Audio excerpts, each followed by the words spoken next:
we live? Okay. Well, welcome guys. Test run here. This is kind of jimmied together, trying to see if we can pull off the technical aspect of doing some remote commentary for live pickleball for a broadcast that we are not broadcasting. So bear with us. Would love to get any feedback in the chat on if it's coming through clear, all that stuff. So any feedback would be great. So what we got here is MLP format.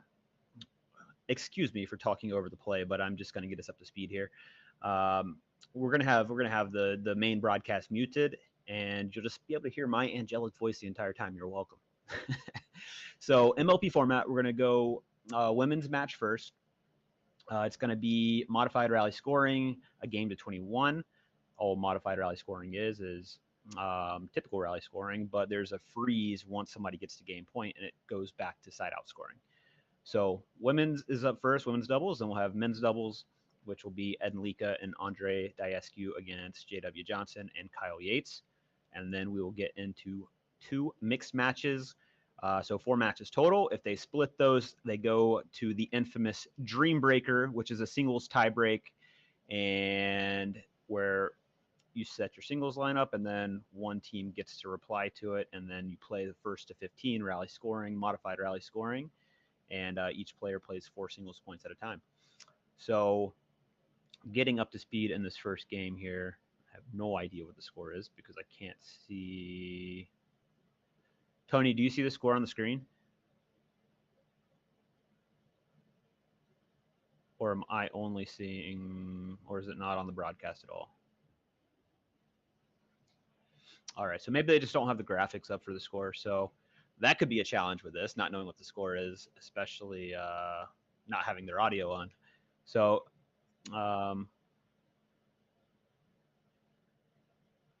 let's see if we can. Tony, you can turn the broadcast volume on a bit so we can hear what the score is, and then keep track from there. Great one. Look how great this is. We have a live studio producer. It's just this is a serious broadcast. You're welcome. And we're all growing through these pickleball pro ranks together.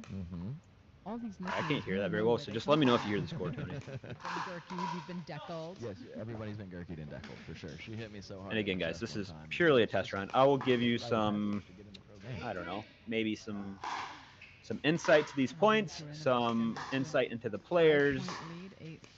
Some, if you have any questions, feel free to ask them. Like, we can make this whatever we want to make this. I just wanted to test this out, get on the mic, and talk some pickleball. So. There's that backhand. Yeah, there's the patented Gerke punch there. And I believe that she's the only player on the court without absolute. Is that correct? That is correct. No, they usually have it. I know this is their first, maybe. Yeah, no, this is their first remote. You know, from a new location. So I'm sure, like, you know, at Dreamland they have everything set up perfectly. So this is a new thing for them. But let me know if you can hear the score being called, just so we can catch up and know exactly. Yeah, couldn't quite dig it out. Got it. One of the things we'll find. All right. So regardless of the score, I'll just talk about some points here. Most points are going to be won on the return. We got Jackie Kawamoto going cross court with Corinne Carr.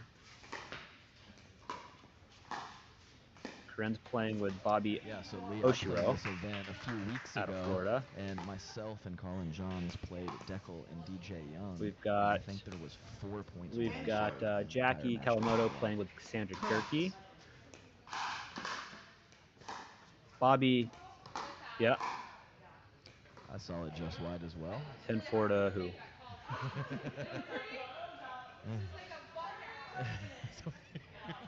I won't repeat that. Regardless, I don't particularly care about the score. I'll just, you know, if they want to keep track score by score, you can listen to the main broadcast. I'll just talk about more insights into the players and kind of the points that I'm seeing, that kind of thing. You always kind of get the score updates and where we're at, so I'll talk about other stuff. Fantastic.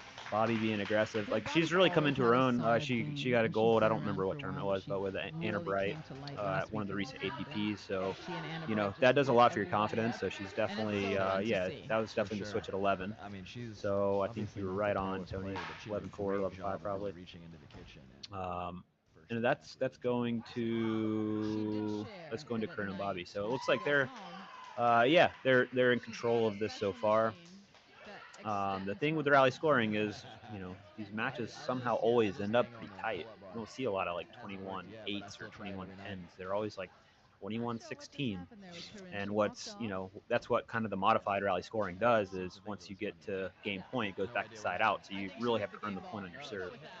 And it gives the other team an opportunity to catch up. So always kind of creates a little drama and a little bit, you know, you got to really focus on closing matches out.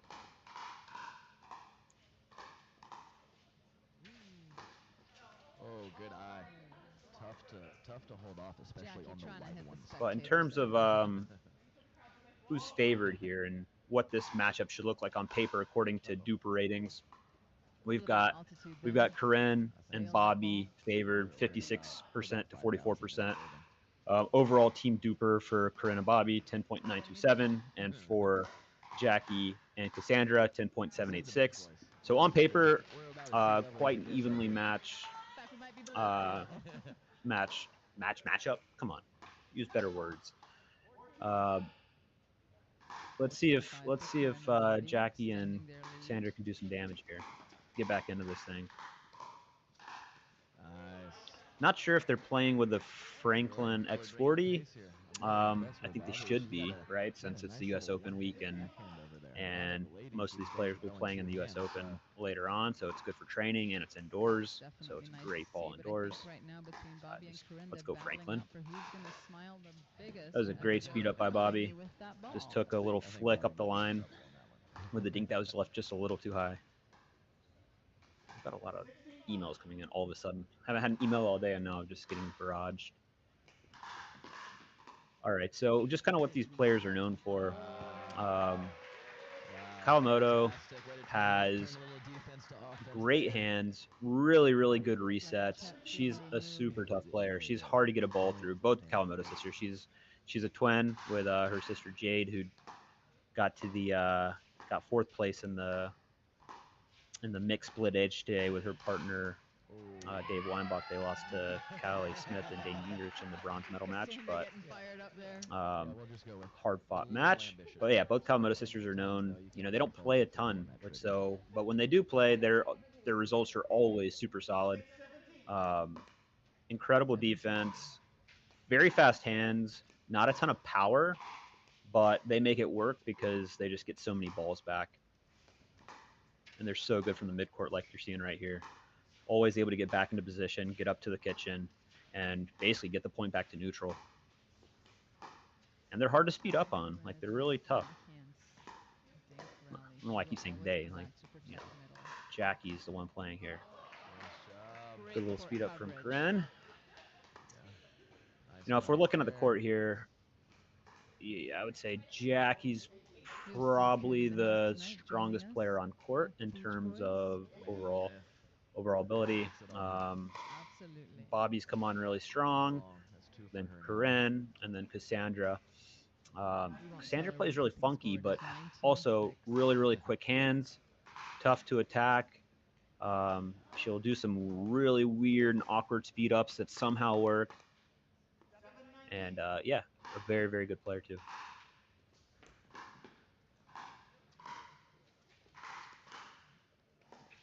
But as we're seeing, a lot of these points are pretty quick indoors, so ball's moving a little faster, not as slow as outdoors, especially in the Florida heat. So not surprised.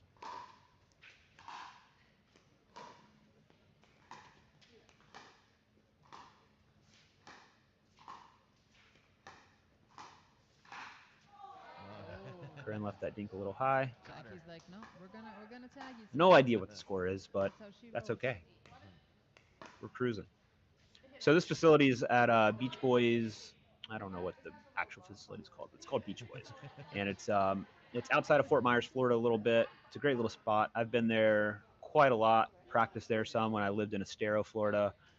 Would go like it's kind of Kyle Yates' home court, and like he spends a lot of time there. Jackie is a twin. Um, Her sister and it's Jade just a is really a cool twin. spot. You can't really Jackie see, to the but right-hand beyond on the side where Corinne and Bobby are right now, they've got this really, really cool like little coffee bar, real bar, and I'm talking like done up like with antiques and like really, really nice machines and stuff. Like yeah, like the coffee machines, like one you'd find in a boutique cafe in Paris, like that kind of thing. And then they've got like a little upstairs platform viewing area. They've got a massage room in there. I mean, they've got a room with a Peloton bike. Like the place is just really cool. They've got like a little oh, that's it. Boom. Kern and Bobby just laid it on. I thought it would be a little closer than that. But yeah, Bobby looked really, really strong. So it's cool to see her come on. Oh, look at Adam Stone. What a sexy man. Goodness gracious. Lee Whitwell, also just beautiful. Exuding, glowing. God, this, I'm sorry, you guys. If you're listening to me, I'm sorry, because Adam Stone's probably one of the more entertaining people on just in pickleball in general, as well as Lee. And those two combined, man, I'm sad I'm not sitting right in between them. So, but they're probably just talking about the score and the points, and so I'll try to provide a little bit more kind of behind the scenes insight on the players and the way they play and what they look like, what their strengths are, what they look to do. It's funny story about Adam Stone.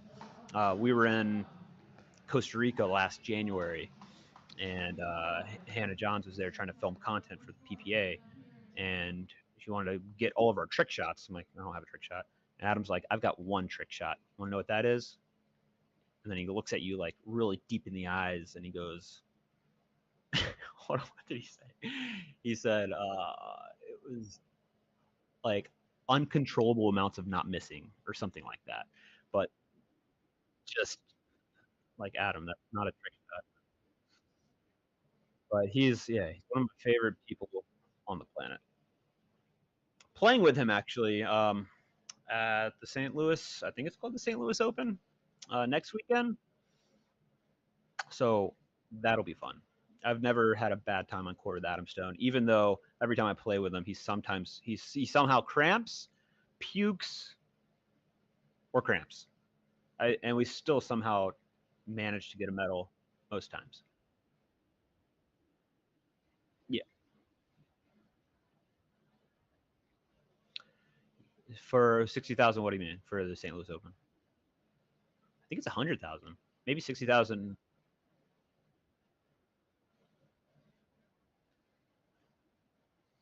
100,000, but APP gives a big chunk of that to the senior pros, which for all you senior pros listening, if there's any of you, there might be nobody listening to us. How many people are listening? This is going to be good that there's nobody listening because this is purely a test run. Perfect. And we're oh yeah, I keep forgetting. So I'm having a conversation with my producer right now, and nobody can hear what I'm saying. So, anyways, playing the St. Louis Open with Adam Stone, and I don't know how to say her last name, but Lena. She's a up and coming pro player from Austin, Texas. Played tennis at University of Texas Austin, there in Austin, and she's gonna be good. She's a force, and just a few things she has to work on. Like, I think when on the ladies' side, when they really take the next step up, it's because they get really, really, really good at the midcourt stuff. I think that's what separates kind of the tier 2 to tier 1. That along with being able to counter attacks when you're getting attacked, being able to fade backhand, crush the backhand back, not be attackable, and just pick up everything from the midcourt and get back to the kitchen. Like and for Lena, like she has a ton of power. She's got a ton of just the raw natural stuff. Just needs to work on the soft stuff a little bit, getting better at the midcourt resets, and that's all of us, right? So it's not, I mean, it's midcourt's hard. Pickleball's hard in general, but super fun. That's what makes it fun. Carbon Zero. Oh yeah, this is a new.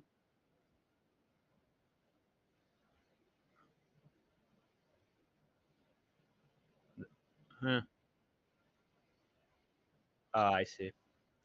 Okay, well, we'll hang tight. It's all good. Um,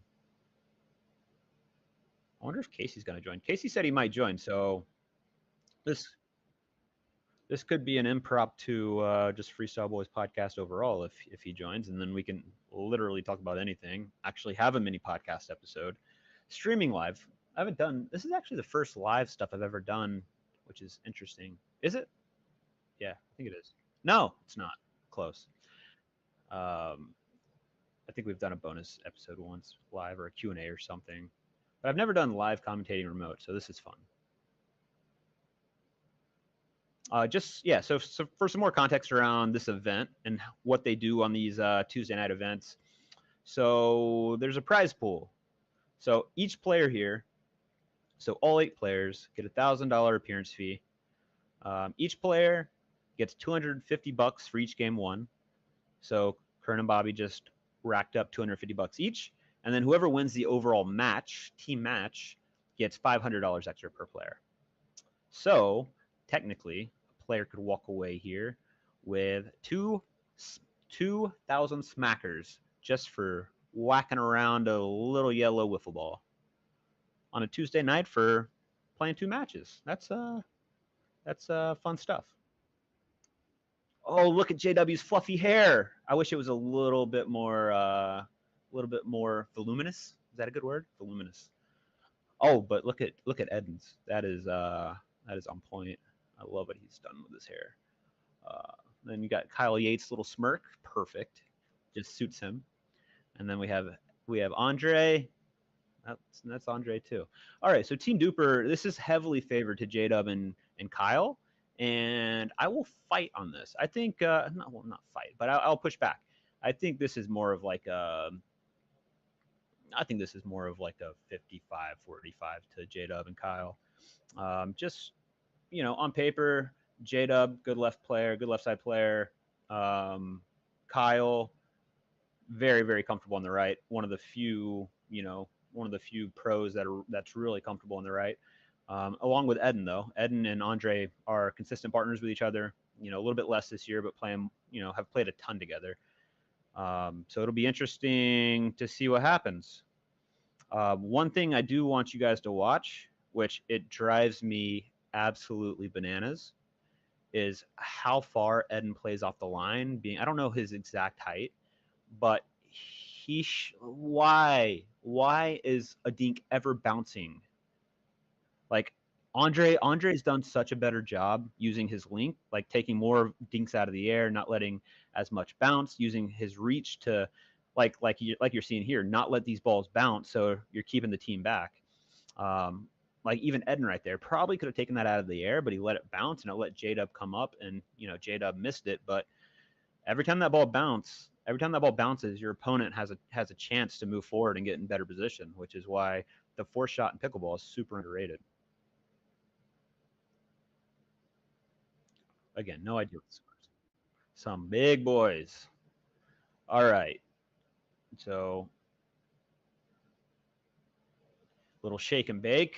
If that's a Franklin ball, don't know if I'd be doing a lot of shaking and baking. I'd just be dropping and getting to the kitchen. But again, keep note of Eden and how far he backs off the line, because if he stayed on the line and used his length, this team would be so good.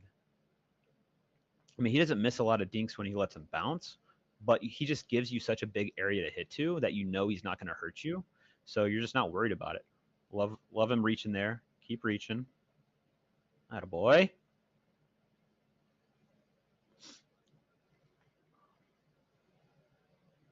All right, see, all these are bouncing. And Kyle's good at this. Kyle's going to push Eden back because he knows that Eden doesn't take him out of the air. So the more you can kind of hit penetrating dinks, the further and further you push him back, and then you have a window to attack. Mr. Turn, never good. Well, not native. They live in Florida now. It's their hometown. Anytime, Casey. Casey might join us in 15 or 30. If he does, fantastic. We can see how ugly his beard's gotten. If he doesn't,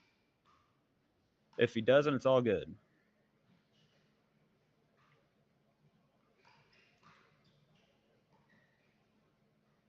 All right, so even early on here, we've seen Andre really kind of pinch middle, decided early that he's going to take a lot of court, and Eden's actually super good with that. Like Eden wants to play his simple role. Also a very good right side player. Doesn't even like being on the left. So again, pretty unique in terms of men's doubles. Most guys like and are stronger on the left. There's a big opportunity for guys to really be right side specialists. You know, guys like Adam Stone, Colin Johns, Kyle Yates, Ed Malika, all these guys that are really, really talented on the right side.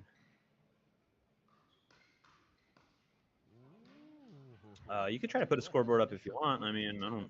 That's all you. I have no idea. A little risky, but it paid off. But this is actually kind of fun. J-Dub with the easy miss.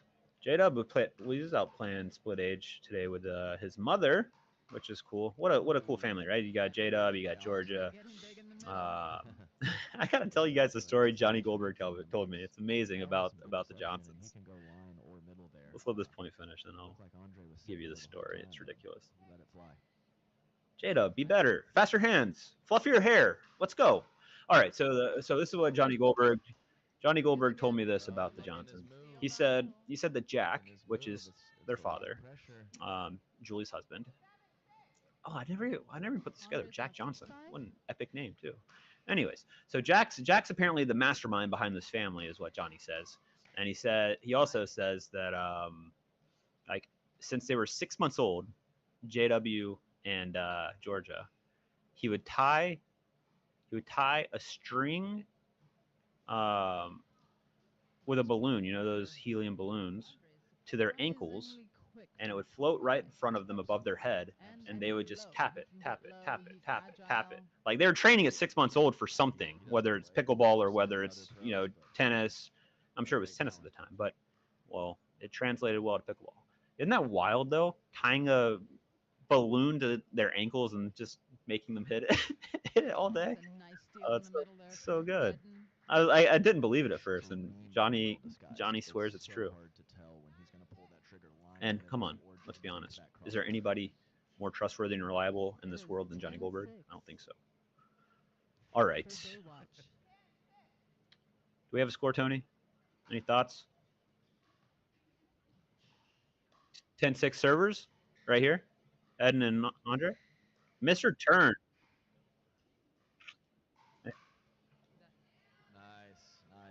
Well, let's see. Misreturn by J-Dub. J-Dub, maybe his shirt's a little too tight. Looks like he's wearing a little medium. Been hanging out on his own side. If this score gets a little more out of hand, we'll see if he I think 10-7 J-Dub. Let's see if it's 11-7. Tell me if you hear 11-7 there. Hey Nicole, how's it going? Nope, they'd be switching, right? Random question. Did I know Eden's shoe size? I'm gonna go with large. Bigger than mine.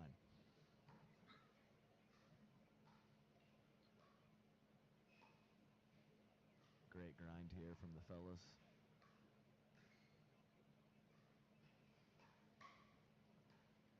Yes. Let's see you guys see how far off the line Eden is with his reach. If he was on the line, towing the line, none of these balls would even be close to bouncing, and it'd be giving Kyle such a small window to hit into. And Eden, his reach would be so good that it'd be so hard to keep the ball down for Kyle that he would find an easy attack to flip on, to flick it on. Fantastic forehand roll, about 3 inches inside the baseline. All right, was that in? As you can see, the big guys. So who's up? Really I couldn't tell if that last middle ball was in. More of the solid supporting right side player, and you can see Andre looking for opportunities to be aggressive whenever he can. Absolutely, team Baywatcher up 11 at the turn.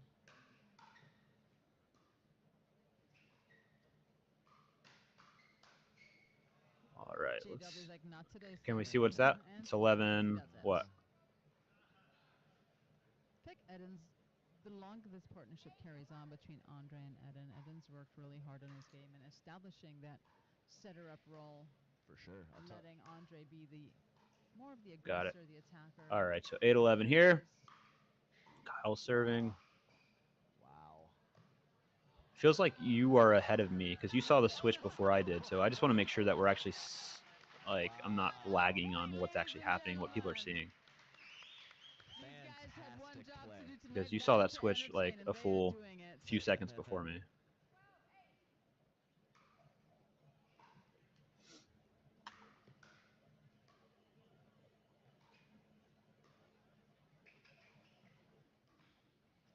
All right, so hopefully we're back up to speed here. We had Eden and Andre up at the switch. Kyle pushing Eden off the line. Drives me nuts. Get on the line, Eden. Wow. Nice, Andre. Another great read from Andre in the middle there. It's been cool. Andre's played a lot more pickleball this year. He's in the past, I think he's played occasionally. He's been playing for a while actually, but you haven't heard his name a ton just because he plays sparingly. He used to play like maybe a few tournaments a year, but now there's a lot more going on in Florida, so it's easier for him to get to. He teaches tennis and pickleball at a really upscale club, I think in Palm Beach maybe. But now I think money's getting better. There's more happening, so he's getting more involved, which is cool. Just missed it. I think it's no, absolutely. I totally agree with you. Similar with Eden. Eden's been around a while. These guys kind of broke into the scene with a silver, no, maybe a bronze at Nationals a few years ago, and yeah, ever since then have kind of been a mainstay. Good results. I'm seeing I've got a spinny on my screen, Tony. 15-9.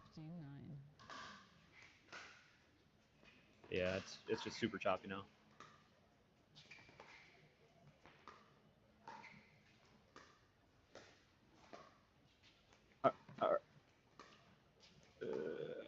It's in and out, but it's okay right now. Yeah, Kyle's just, even though I think they're down, like I'll take Kyle cross court against Eden any day, just purely out of positioning. 15-9. He does not 16-9. Sorry, Andre does not want to let opponents get into a rhythm.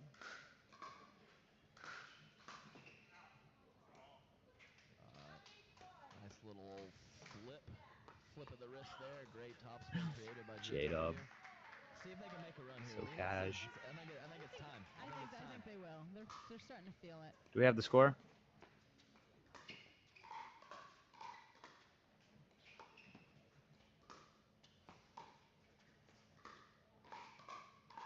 Again, these points aren't super dialed in. There's quite a lot of speed ups, more so than what you typically see if I would say if this is a tournament. Even though there's money on the line, it probably has kind of like an exhibition, fun style feel. Even though there's some money at stake, these guys are pulling the trigger earlier than typical, it seems. So points are not quite as long as you would normally see, especially if it's a Franklin ball. No confirmation on that though.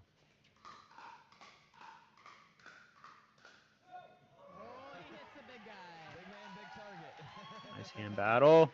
J-Dub came out on top. We are lucky to have venues like this where we can take the production on the road, and when all players are in Naples for the U.S. Open, it's easy to get players in town. 12-17 to who? Eden and Andre? With Dan from the Beach Boys providing Let's see if that's the case. for the night.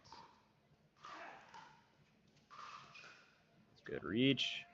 See, this is their advantage. Just reach and don't let anything I'll tell you right now, this bounce. is 100% tournament intensity, this match right All right, is that 18-12? Can you get that confirmation after that point? for us right here in the booth. 18-12 for Baywatch. Wow.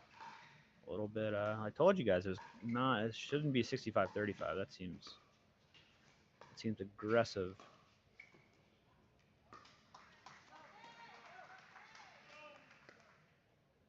Unforced error there by Andre. What do we have? 13-18? So 13-18, J-Dub serving.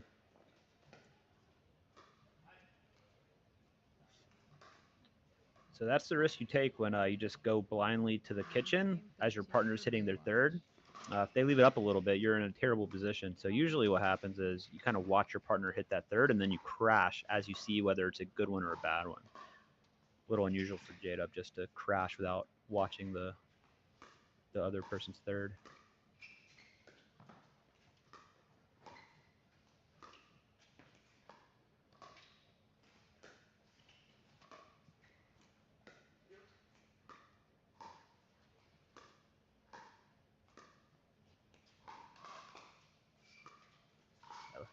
really pinching the line, taking as much as he can out of the air.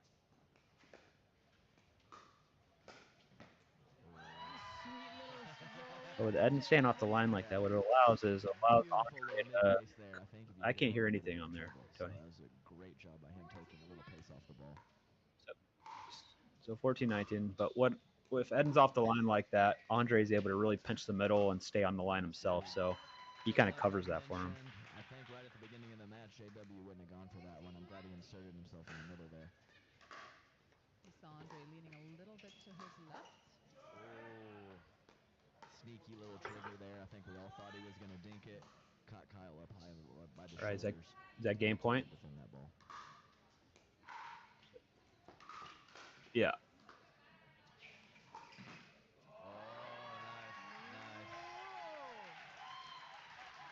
Great shot. Yeah, Andre was ready for a couple of those in the middle. Great adjustment by Kyle going long. What's that? No, goes, yeah, side out for the. A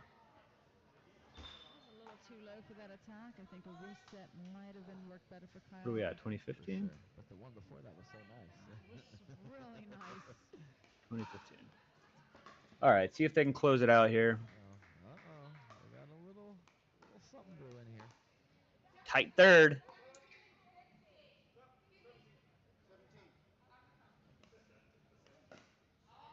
Steve Kuhn correcting the refs. Steve's everywhere and nowhere. Gotta love the guy. Andre and Eden, rally scoring has stopped for them. Oh, just missed. Nice exchange by the fellas there. Oh, just missed. Communication. Ball was only 3 inches out. Andre yelled. Nobody's touching that one. So 2017. Let's see if they can close it out. Got to make a third. And get it down. Oh, it's tight. 18-20? Yeah, and on this modified rally scoring, you only get, you don't get both servers. You get one crack at it, and then it's side out.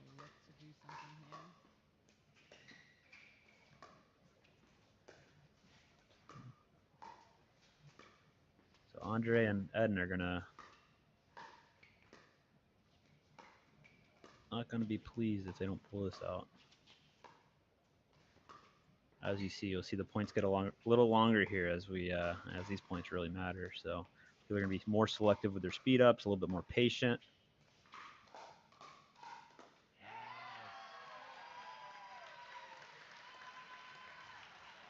That's it.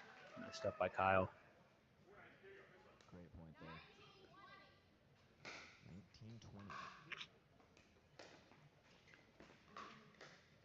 19-20. This is going to be a big one. Can't let that bounce. There you go. Woo! All right, this is their chance. I think if they lose, if they don't get this, they don't close it out here. I think they're losing. But this is what you get with rally scoring in this format. Like the women's match was a little bit of an anomaly. You don't usually it's hard to have like kind of a blowout win.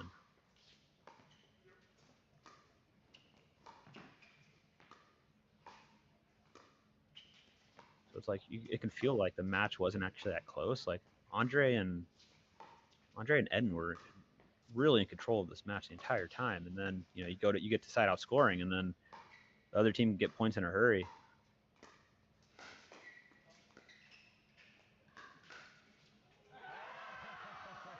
Great pickup.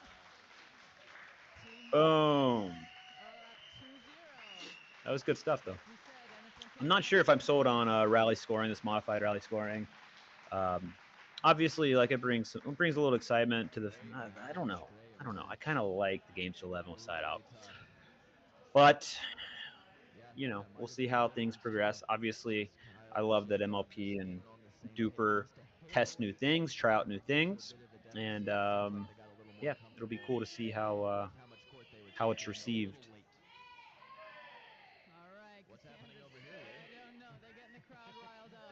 Out.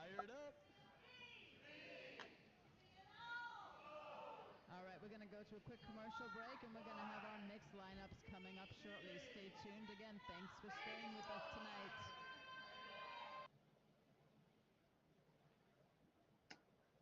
All right, guys, hang tight. We'll be right back, and we're just gonna test some technical stuff, which is the whole point of doing this. So hang tight. Be right back.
We're live. Are you putting the score up that I would see the score on your screen or no?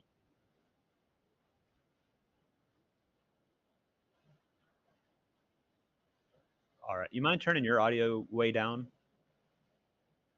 Cool.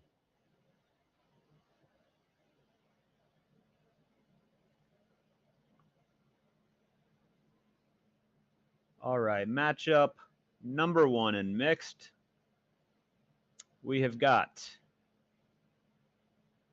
Cassandra Gerke, JW Johnson, facing off with Edenlika and Corinne Carr. Yeah, so DUPR's got this one at 62 to 38%. J-Dub, Cassandra over Corinne and Eden. I would say that's probably quite accurate. Eden, like we talked about, Eden's more of a right side player. You might even see them. You might even see Eden play the right in mix here. I'm not sure what we'll see, but I think it's very possible. Eden's not super comfortable on the left. Corinne actually likes being on the left. You know, Cassandra loves the right. J-Dub's on the left. So obviously, that's more of a natural fit for them. And I think we'll see a pretty handy see a pretty handy win from J-Dub and Cass, I think. So that's my prediction. Let's see how it plays out.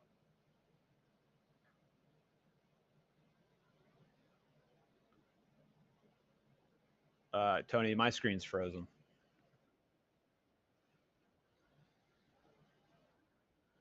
Yeah, I can hear you. It's just super choppy.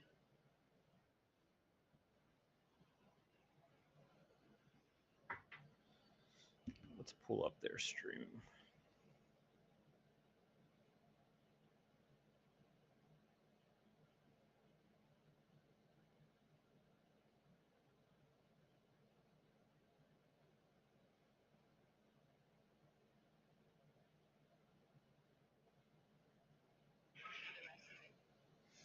No, the stream I'm watching for them looks good.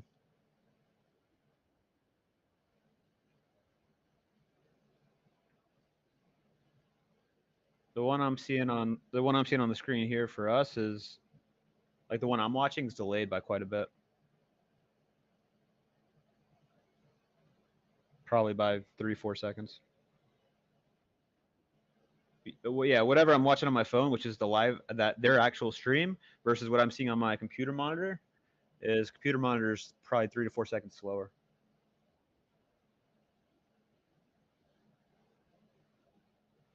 Got it. Gotcha. All right, but it's moving well enough now to where it's not a big lag or anything. So let's roll.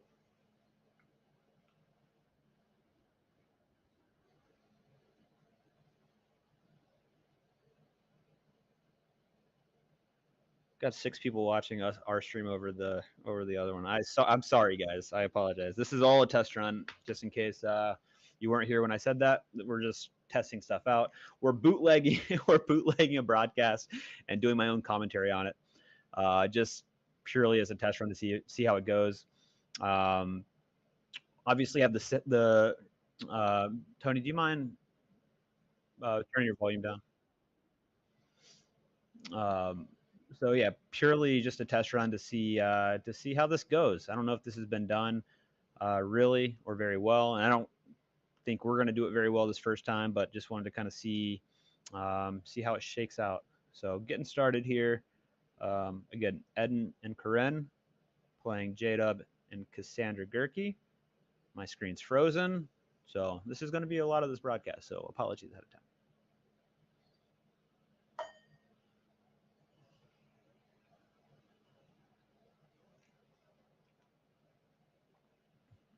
Yeah, my screen's totally frozen, Tony.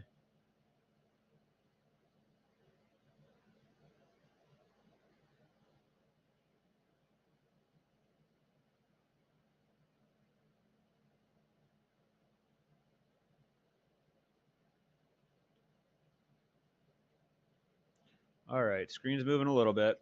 Got Eden serving. Eden on the left side. This is fun to watch. I don't think I've ever seen this. And J-Dub cleaning up in the middle with that big forehand. I think we're going to have a pretty routine J-Dub win here. J-Dub cast. We'll see, though. You never know. Pickleball, especially modified rally scoring, game to 21. We'll see. And maybe Eden's just a beast on the left. We'll see.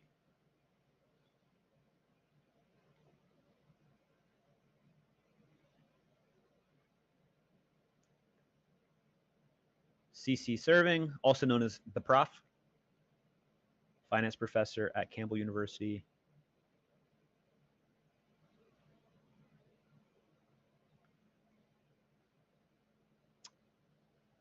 If I don't say anything for a while, it's because my screen froze and I have no idea what I'm looking at, and I don't know what to tell you. Generally speaking, though,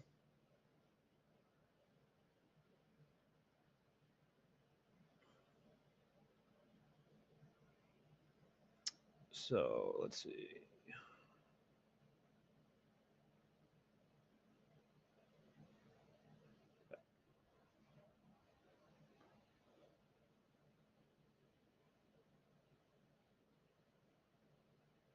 We will be right back. We're making a change to the broadcast. All right. I'm just listening to my producer Tony in my ear, and we are going to. He's going to try to make a change because I'm getting a lot of lag here. So we're just trying to figure out the best way to do this to where it makes sense and it's a smooth stream, and we can commentate. What's the word? Uninhibited? I don't think that's the right word, but it sounds nice. Anyways, this is fun. Bring in some commentary. Like I said earlier, if you also missed this, I apologize that you're listening to this stream, which I can't even see what I'm watching anymore. And you're missing Adam Stone and Lee Whitwell because they are two of the more entertaining people and personalities in pickleball. I know you might not get a lot out of Adam Stone because he can be a little more quiet and a little more reserved and a little more self-conscious about what he's saying. But that dude behind the scenes off court is one of the more hilarious human beings that I've ever met. Adam Stone is an all-time favorite. All right. Looks like we're back up here running. I'm seeing some stuff. I'm seeing live pickleball. Got Corinne Carr serving, Eden dropping. And you see the classic Gurky Ernie, which she should do all the time because you got J-Dub just posting up in the middle. Looking for that forehand. Oh, Prof just misses the ATP, deflects off the post, but it was there. Got tight quarters there, as you can see. ATPs are, it's going to be tough there, especially on the side that CC's on right there. All right. Can't tell if that was in. Looked good. We got any idea of the score, Tony? All right, cool. Coming to you with the score in a second. But again, kind of what I've talked about is Eden tries to go middle, and that's not a great place to go on J-Dub. If you want to attack J-Dub, you want to kind of go left hip. He's not gonna. He loads up hard on forehand, similar to how Ben does. So you want to go left hip where they're not really sitting with a heavy backhand grip where they're able to counter hard. They can still get it back, but they're not going to hurt you with it. But it's also going left hip's a hard place to go. It's over the higher part of the net, so it's challenging to get it there.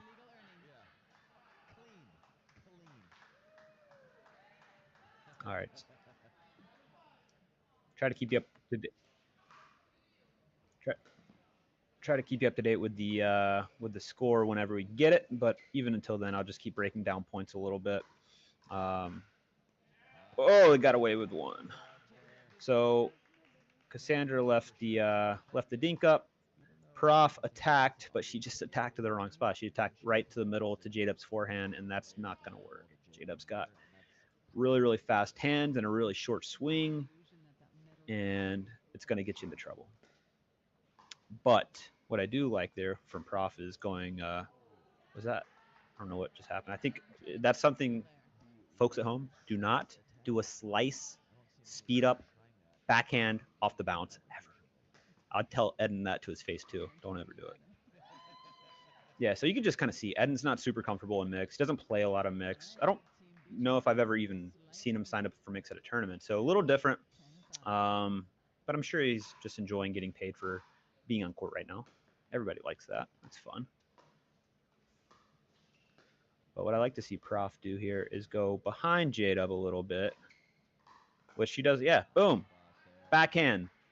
J-Dub sits hard forehand middle. So if you can ever get it kind of, even if it's a slow speed up to J-Dub's backhand, you're not looking to win the point off of it. You're looking to just get into better position and maybe look for that next ball.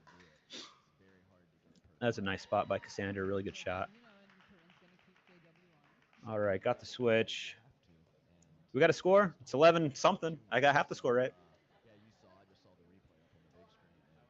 And J-Dub was sitting hard middle with that forehand. All right, keep me posted, Mr. Producer Tony. Otherwise, he's just going to clean your clock. All right, fun pickleball though, right? I'd be curious to see what's everybody's take, if you're listening, if anybody's listening, I have no idea, on your take on rally scoring, watching matches like this versus traditional side out scoring.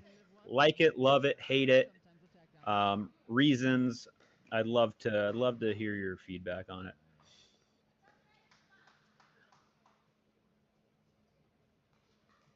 I talked to Deckel about it a little bit, and he was like, and it made sense. He was like, as a player, like as a viewer, all the games are pretty close, and you can have comebacks, and it's pretty exciting.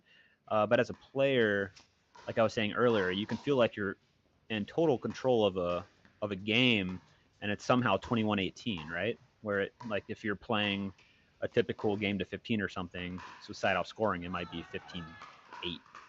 So games are closer than they should be typically if you're in control. What is happening over there, Cassandra Gerke?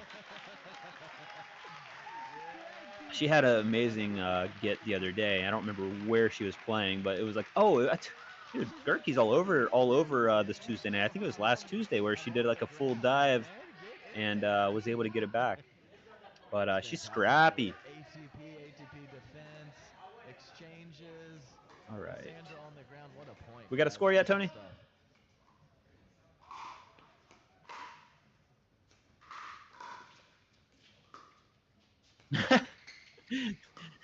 Tony's blaming me for this. If you guys can't hear, but he's like, every time you ask me that, they're announcing it.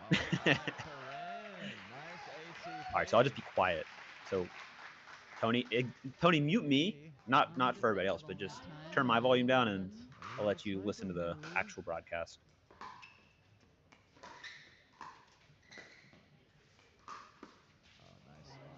All right, so also just interesting to note here, I mentioned it in the men's match with Eden being off the line a little bit. It's really hard to attack if you're off the line like that. You don't want to attack off the bounce very often. Percentage-wise, it's just not high percentage. But you do want to attack out of the air, which if you're off the line, you can't reach it because you're not looking to hit it out of the air. And especially in mix, it's super important to be able to take balls out of the air and flick it at the female across the net from you because it puts the most pressure on your opponent.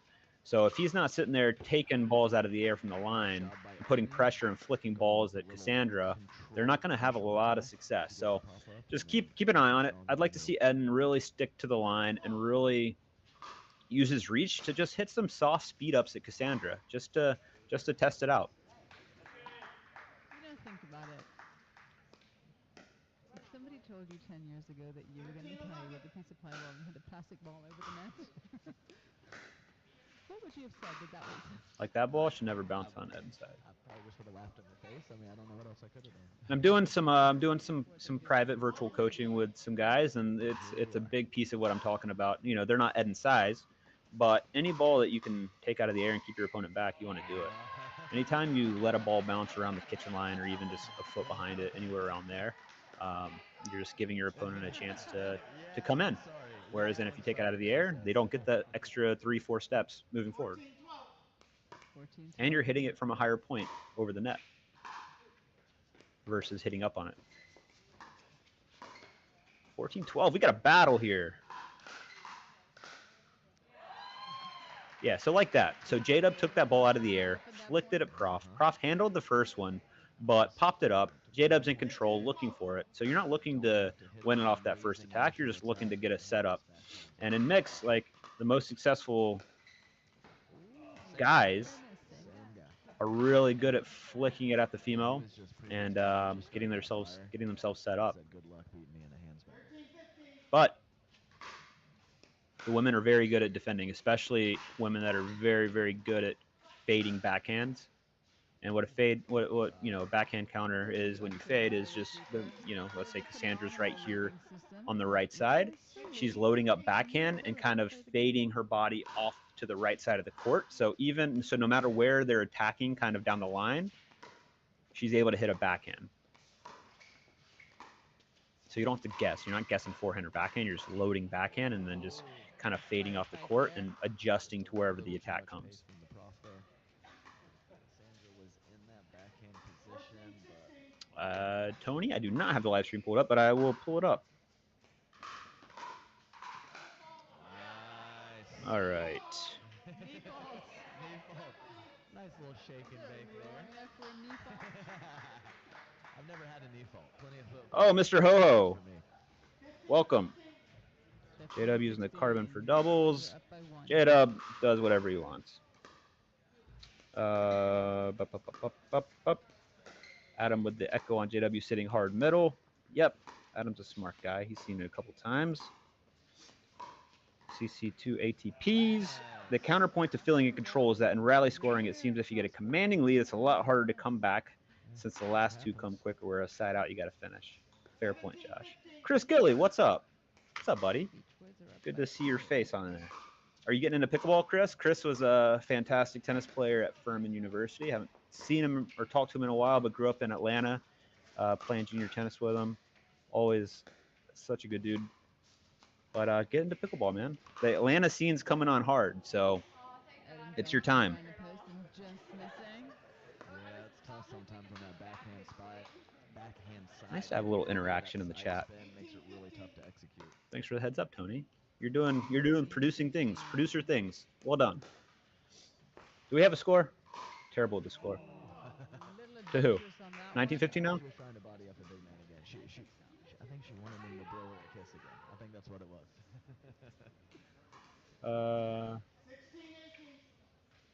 16-18. Got a battle here. It's way closer than I thought it would be, actually.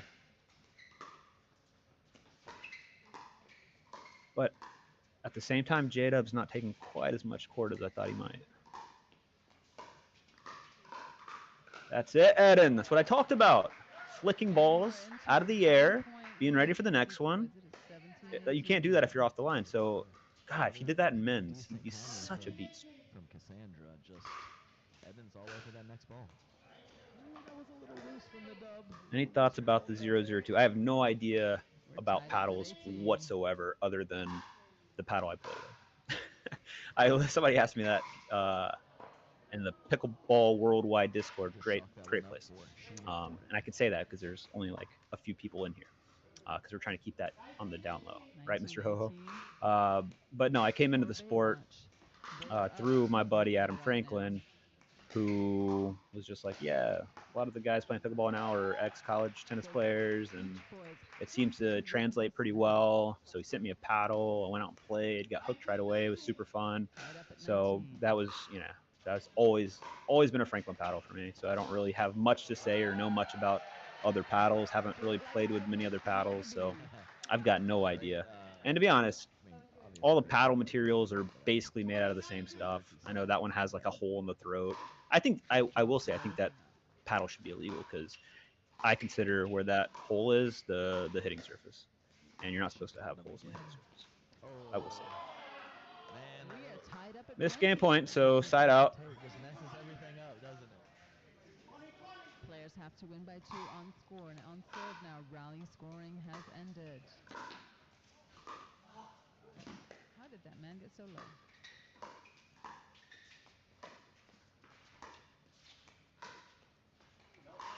A little wide. Yeah, she knows that was just a silly unforced error. No need to go for that much. And here we go, Lee. Although you could run somebody into that side wall with no room over there, but just unnecessary at that point.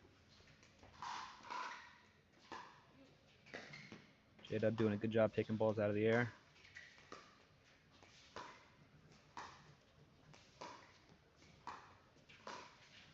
Nice job going behind him there. Caught him. Cassandra I asking don't know what Eden Gerkie's saying, but some hopefully, statements. hopefully she's talking a little trash to Eden. That's And fun. Eden confirming, yes, she did. I think he's shaking slightly. He's not recovered. 2021. Love to hear your we thoughts are on on technique. court. Seems like Players have to Lika release and onto Gerkie do a bit foul more floor and backswing have than free others. throws. Yeah, I don't think there's any reason to talk technique about Cassandra. It's very unorthodox. Not how you'd probably teach anything, but she makes it work. But yeah, it's a big swing, and in my opinion, unnecessary for people looking to. Goodness gracious, she was all over that. She's fun. I believe Gerkie's fun. She's that got a lot of personality. slight Great, foot on yeah, Cassandra Gerkie's knee. She great has person to hang out with. some rough passes Really in. fun. I was about to say she has some rub But passes. yeah, swing, I would not recommend having a swing that big. Eden, I haven't really noticed. Oh, he does have like kind of, I think Eden does it just purely for rhythm. Like he feels like a good rhythm like that. That's it. Boom. Is it? Looks like that's it. Cassandra looking befuddled. Yeah, there it is. What a way to end it, my goodness. Everybody having a good time. No idea what they're saying, but Final matchup of the I night think coming Cassandra's up. probably heading to the bar. Thoughts on technique? Yeah, so Eden does it. You see a few people that have kind of a big backswing, but it's not like it's backswing for rhythm. Jocelyn Duvier does it the same way, like has kind of like a big flowing kind of dink, but it's purely just for rhythm and to have a feel and flow for the shot. They're not having a big backswing and then having a big follow through. It's just for rhythm, which is, in my opinion, totally okay. At the highest level, I wouldn't recommend a big backswing for somebody that's at 3.0, 3.5, 4.0 trying to get better. I'd recommend keeping your stroke as simple and clean as possible and as replicatable as possible. And the more movement you have, the less replicatable it is, and the more mistakes you'll make because there's more variables and more moving parts. So I always recommend simple and cleaner is better. All right, we've got one more mixed doubles match. I have no idea what the overall match score is. Let's Tony, help me. Producer,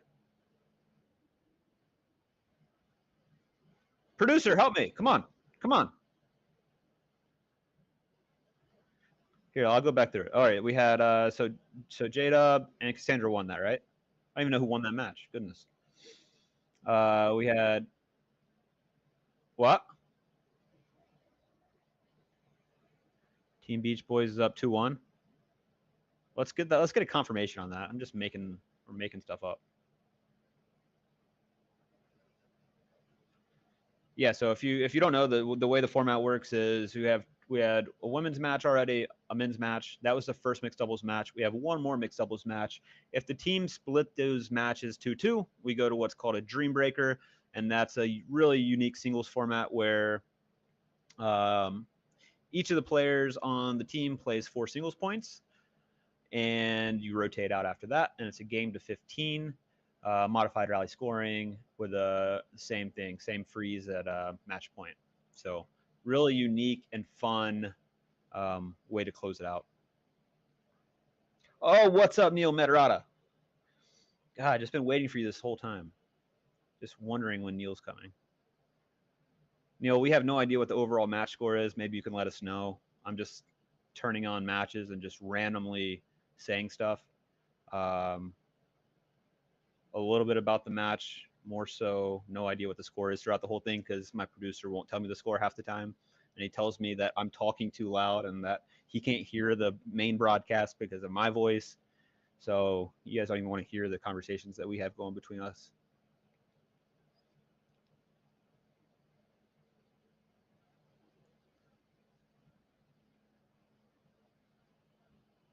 Why? Yeah, they should have on their. This is so fun. Like we're ripping their broadcast, and we're like, why don't they have the overall match score on the broadcast? Come on, guys, we need help us out here. So fun, guys. Just come on, better broadcasts so we can do better. According to Lee, one of the teams already won. Whoa, it's a wash. No, that's not what a wash means. A wash means you're tied. I think. Wrong verbiage. So if one of the teams already won, That means Baywatch. Baywatch took it.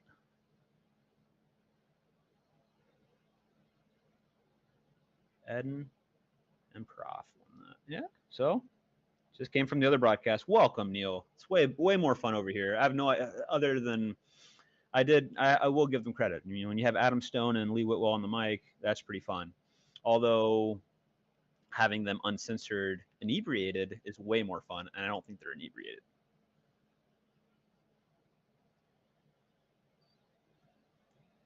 So Neil, can you confirm that that is the match is already won, but we will continue to play because players win money per match won here. So in this last mixed match, we've got Jackie Kawamoto and Kyle Yates playing Bobby Oshiro and Andre Diescu. DUPR's got this one going 52-48 to Andre and Bobby. Honestly, I would put. Who wants to bet money on this? Come on. Am I allowed to bet money on Pro Pickleball as a Pro Pickleball player? Scratch that. Text me. No, scratch that. No, but text me. I've got Kyle and Jackie winning this routinely. Not even going to be close. Neil, let me check the other broadcast. Hold up. Okay. All right. Looks like. Yeah, they were back and now they're gone. Now they're back again, I think.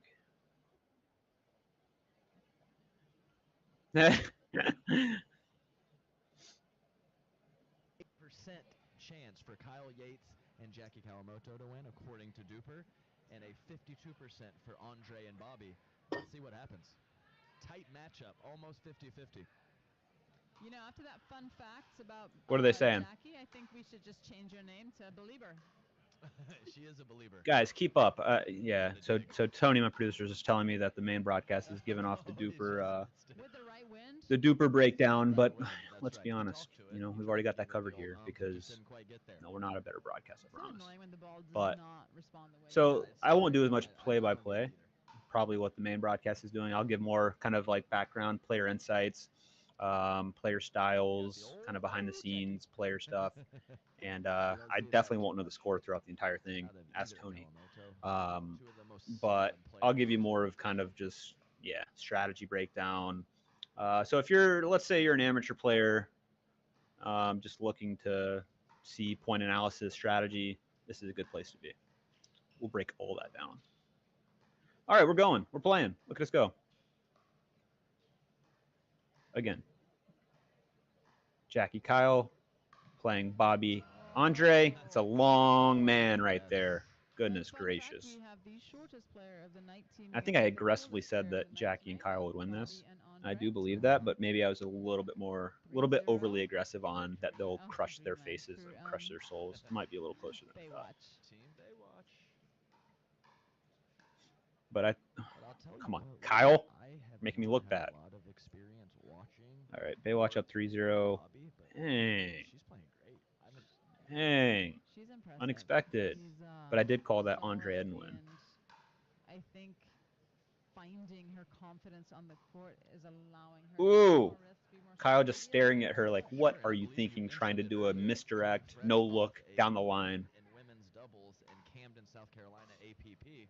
So maybe that'll just missed return by Andre is not going to do it. One of the cardinal sins in pickleball, missing returns. Although, and modified rally scoring, missing serves is just as bad.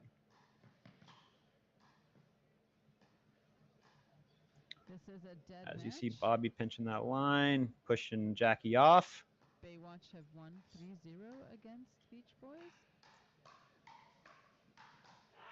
Nice. So the reason I give Jackie and Kyle the edge here is because they've had some really, really solid results at tournaments, at PPAs. They're comfortable playing together. They've done it a lot. I think Bobby and Andre actually, you know, they're from the same area. They probably play a bit too, but never in tournaments probably. And I don't know how much mix they've played together, but I definitely give the edge to Kyle and Jackie here. Yeah, exactly, Neil. Neil says it's hard to crush any team with the scoring. It really is. That's what we were talking about earlier. Even if you feel completely in control of a match, you know, the score is going to end up being 21-17, 21-18, just because you can claw your way back at the end. So, Neil, what are your thoughts on rally scoring? Do you like it? Do you hate it? Do you prefer side out scoring traditional? Would love to hear your thoughts. Absolutely. Nice. Caught Bobby there, trying to take that out of the air. Couldn't quite get it and was a little late on the recovery. And Tony, if you can just keep me updated with the score if possible. 5-5, all right. All nodded. I think Dan has built the ultimate man cave here at Beach Boys. I'm rather jealous of it.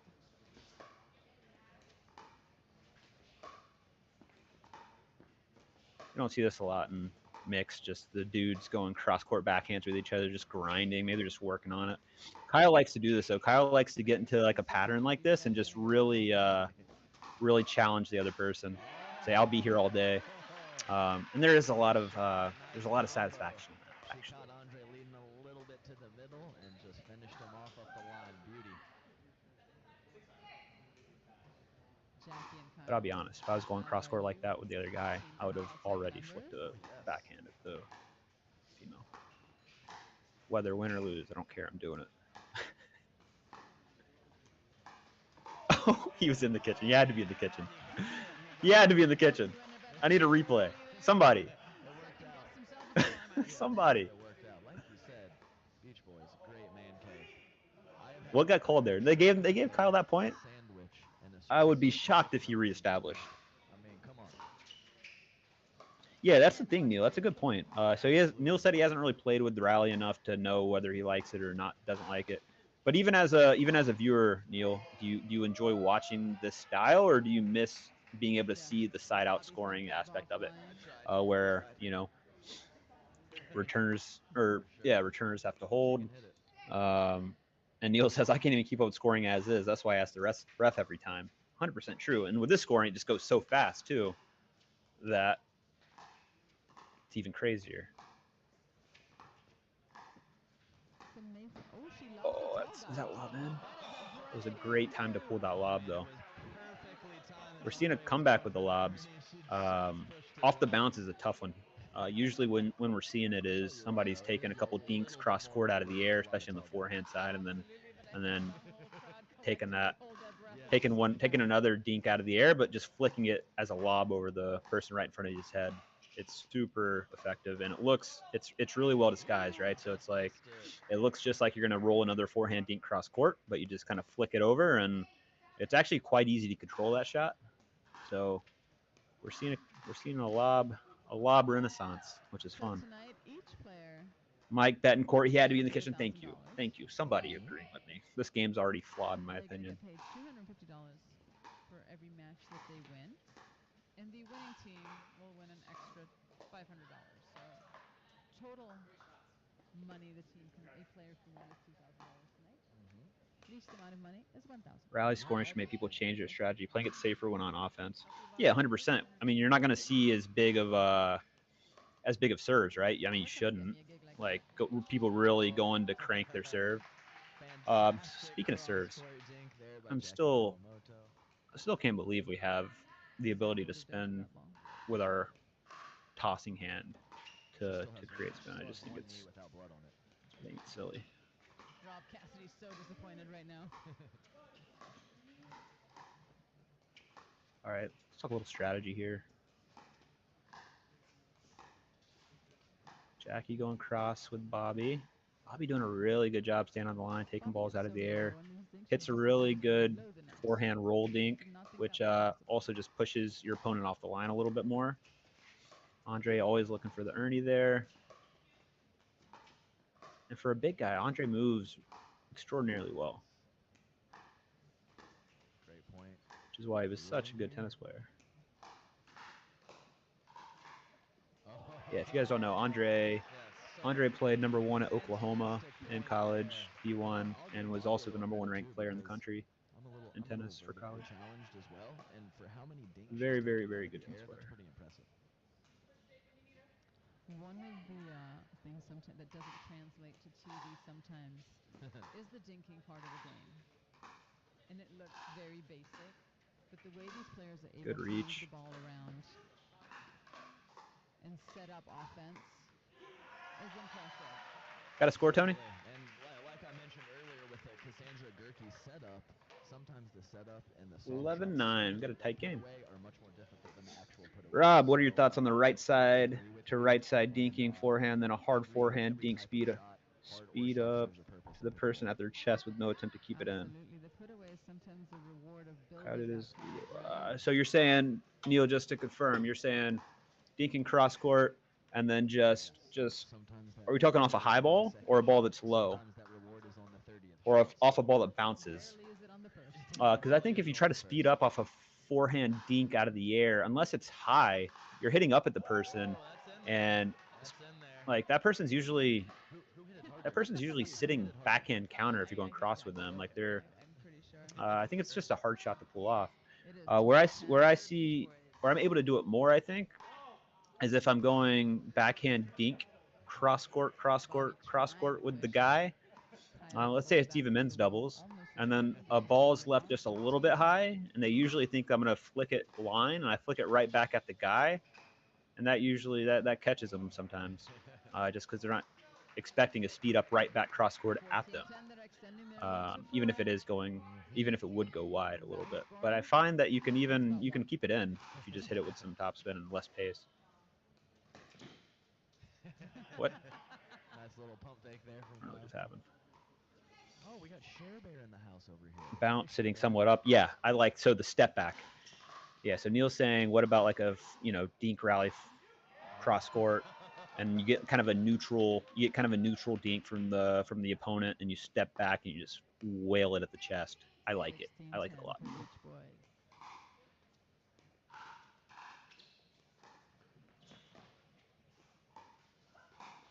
Like the lob.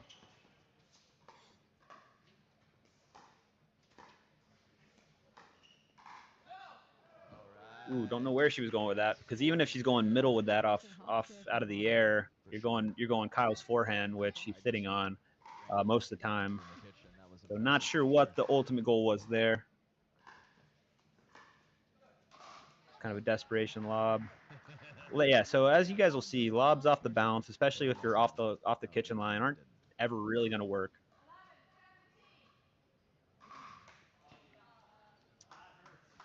Christmas come early. A little gift there from Andre. He is a nice guy. Jeff, why is spinning with tossing hand so bad? I just think it's goofy. I think it's a goofy look for the sport. I think manipulating and hiding spin with your tossing hand is just takes away from the intent of the sport, in my opinion. So not everybody agrees, clearly. Like there's, a lot of people are like, why are you so against evolving the game and blah, blah, blah. And it's more so I like the true intent of the game from the beginning, which is the return team has the advantage. It just makes it more strategy based to me, right? It's more skill based. It's less hacky. It's less manipulation. It's true skill and true talent. And yeah, so I just like the traditional. If you want to crank a serve, crank a serve. But to like try to hide spin and try to get free points and easy thirds off of just kind of funky serves, I think it takes away from the actual true intent of the game, which I think is already super beautiful and pure as is. And that's not just me being kind of a traditionalist. It's just me thinking the game's pretty solid as it is. Sure, there's some things we can modify, like testing scoring out here. My goal, what I like is, and what I think most people want with pickleball, is to bring it to the masses and get more awareness and get more attention on it and making it interesting to watch. And some people might argue that the serve, having the goofy serve is interesting to watch. I would just say it makes it look silly. So there we go. That's the match. I have no idea who won, nor do I particularly care, because the overall match is already over. And Tony, what are you saying? You sound like you sound like you're in a far off land, talking in a cave. Okay, Baywatch 131. So they got a game. So some people made some money there. Well done. Super fun format though. Oh, look at Sharebear with that deep fade. Look at that haircut. Oh my gosh. What up, baby? That's what he's saying right now. What up, baby? Always great to see him. Yeah, these Tuesday night things are super fun, and I'm glad they're doing them. Battle at the beach. God, the only disappointing thing in this whole photo is just how flat J-Dub's hair is. Any pic of J-Dub should just have that hair fluffy as can be. If you see him first thing in the morning at a tournament, his hair is standing straight up, and it's just glorious. It's like he showered the night before and then fell asleep a certain way. It dried when he was sleeping like this, and his hair is just amazing. It's beautiful. Okay, that's all I got, guys. I agree, Rob. You can already gain advantage with a hard and deep serve. I'm not sure it's a good look to top it off with a manipulated ball. Agreed. And again, it's my opinion, right? It's yeah, you can go full screen. I don't care, Tony. He's ready to go to the club. Yeah, guys. So I would love any feedback. You know, I see some of you in the chat. Anything you like, don't like. If you want me to do more of these, wasn't even planning on doing this Tuesday night thing. I was gonna do it more for the U.S. Open and kind of commentate over some of that. And I'll do that ideally later this week. But if you guys like this, interesting, like I had fun doing this. I'll do plenty more if you guys want. Just keep me posted. Put some notes. And yes, Drive to Survive. I actually haven't watched any of Drive to Survive, so I've got to get on it too, Jeff. But anyways, thank you guys. This has been super fun. And leave some notes in the chat in the comments, and I'll take those to heart. And no Casey today, but it just means we didn't have to see his ugly beard. All right, guys. See you next time. Adios.